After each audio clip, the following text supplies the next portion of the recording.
Ilona, you've been on the move because you have been competing in the Pac 4, the Pacific 4. You were back, what was that, 8 weeks away? What was that? 6 weeks away. How are we feeling? That's a lot on the body, the mind, the spirit. Give us a little kind of update. Yeah. That was long. First in the 2 weeks in San Diego, not in a good place. Not doing well. You, specifically? Myself, yes. Okay. Mentally, right? Mentally was not happy. And it's funny, you can tell when I'm not happy because dad messaged me and was like, how are you? I have seen you haven't posted recently. And I was like, oh no, it's bad when he notices. I think it was just like the 6 weeks were really daunting for me. That because you're locked in for those 6 weeks. Like you can't do, I want to go do this with friends. I want to go do this, go to just make my own dinner. Like you can't do stuff like that. So that was really tough, but it was in San Diego. So it was kind of nice because I took that time away.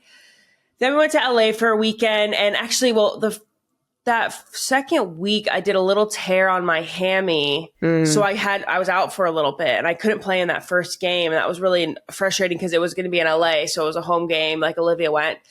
So really not happy to have missed that. And then we went to Kansas City. Kansas City was really cool because we set a record there. We had like 10,500 fans out. Really cool vibe. Thank you, everybody. Thank you.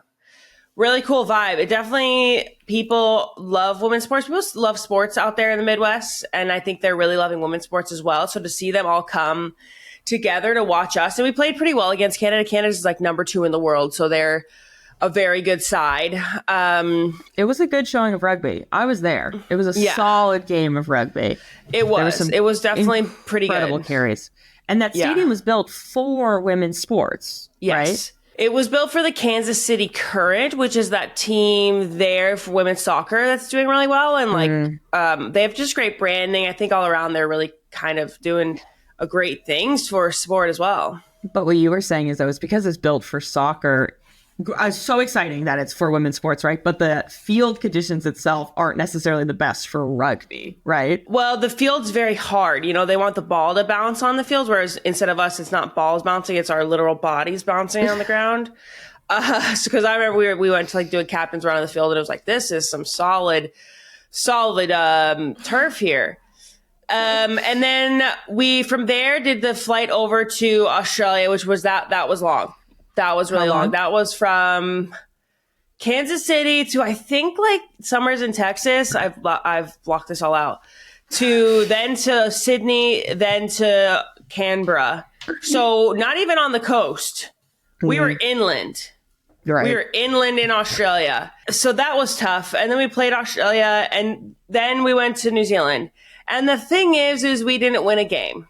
Right. And that will really take some wind out of your sails, I think. Yeah. It was just really frustrating. I think we just couldn't figure out our attack. We couldn't seem to get it together. I mean, we could barely hold on to ball at times. And altogether, I only played 3 games because I was injured for one of them. And then I missed the scrimmage we had as well. So that was really annoying because it was like each game you're trying to get better and kind of feel it out more. But it's like hard to do within 3 games. But I'm happy I did it because it'll put me in the best place for World Cup. But it was definitely like a lot. And it definitely moved slowly. Once we got to New Zealand, I was like, okay, cool. We got a week left, but it was a long time. And I mean, it's not just for me. I mean, it was a long time for everybody, for the coaches, staff, players. But it is a World Cup year, so it is kind of like, different circumstances, and you kind of make sacrifices like that. But it was not easy. And when you're not getting those wins like you expect, like we should have beat Japan. We've never lost them. We should have beat Japan. Canada is number 2 in the world. That would have been really tough, but we could have beat them as well. And then we could have beaten Australia, no doubt about it. And then wins were really taken out of ourselves when we played the Black Ferns. That was a toughie. I don't even want to say the scoreline. You can go look that up. You can go look for that. All I say is when that match got done, I went, 80 minutes is too many minutes. That's too much rugby. I've decided it's too much rugby. Too much time for the other team to score tries, really. Yeah, There's a problem there. Do you guys come together? Do you regroup? Like, how is this kind of group meshing? I mean, we regroup, but like, frick, it's very hard. Also, though, we're not the thing is we're not like England or New Zealand, like a small country where players can just come together and train all the time, like every week. We only come together like 2-3 weeks before a game, and then we play. Like, that's not enough time. So we're really at a disadvantage here. I mean, we live all over the country. Some people live in Massachusetts. Some people live up in, Oregon or Florida, whatever it is. And then to get across America, it's pretty much like you're crossing a whole continent, crossing a whole ocean. You can't take trains. You have to take planes. Mm-hmm. So it's very hard to come together and kind of, prep and be on the same page with stuff. Mm-hmm. So it's very like we want to regroup and we want to get better, but also it's like we're such a growing sport and we're still trying to figure it out that we're already at a disadvantage to some of these teams who can just train all the time together and who have, funding from their other sides. Like the England, like New Zealand, they have very successful men's programs. They have the All Blacks, they have the English Roses. So it's like they get the money filtered down from them. We're struggling. I mean, Canada's struggling. Canada women are number 2 in the world, and they're trying to raise $1 million, which sounds like a lot. $1 million is nothing to fund a team. That goes away so fast. To help a team. And so it's just kind of, it's like, how do you go from here? I mean, it's going to take a lot of grit. And I think something needs to change because we could be great. We're our own worst enemy, truly. That's interesting. Now, whenever I invite my family to the games, I try not to get the free tickets. Like I make you go buy them. I pay for them, but I'm like, you buy the tickets for yourself because I'm at a place of privilege now where I can afford these tickets and I want to buy the seat.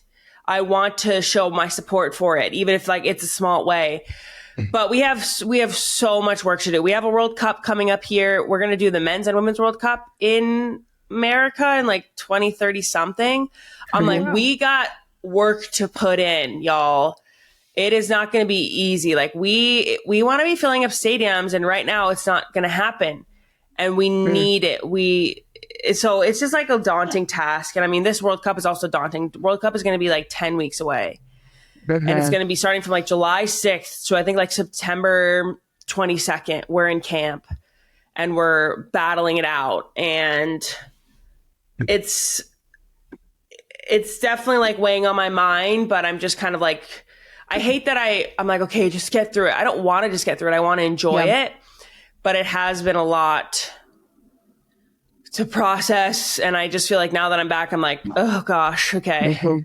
Let's see if I can do it again. I remember during the Olympics, you were always reminding yourself to enjoy the little moments, that this is so special. And you were taking like in every little thing. What do you think has changed now going into 15s? And you're kind of, is it maybe like too big?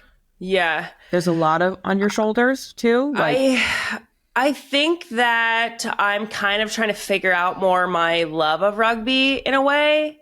Mm-hmm. Like I'm trying to figure out how it fits in my life, I guess. Like I love rugby, but I also now built a brand where there's so much other stuff happening where I don't need rugby as much.